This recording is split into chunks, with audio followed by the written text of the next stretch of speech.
Honda TMX 155 2003 model.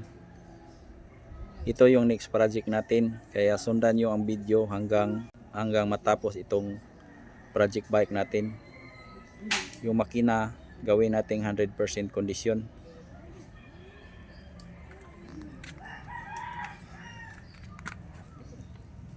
Ito ang kanyang hitsura, ang kanyang carb, mayroong kalawang. Yan, kinakalawang na. Pati yung mga tornilyo niya. Yan. Ito yung palatandaan na naka-standby siya sa mahabang panahon. Mayroon ng mga cobwebs. Yan. Ito, lata na. Kalawang na, kinain ng kalawang. Yan. Dito ang upuan.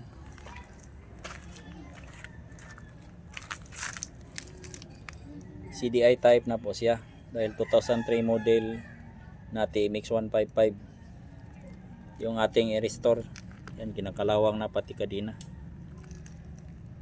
Abangan nyo ang susunod na video. Kita ko sa inyo kung paano natin pagganahin or paandarin itong makina na ayaw gumana. Naka-stack up na po ang kanyang kickstarter. Yan, matigas na,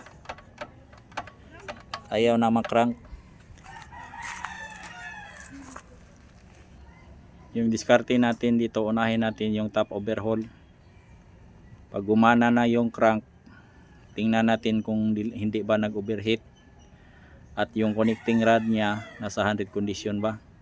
Top overhaul muna tayo para makita natin sa ilalim ng makina kung anong sitwasyon, nasa 100% condition pa ba siya.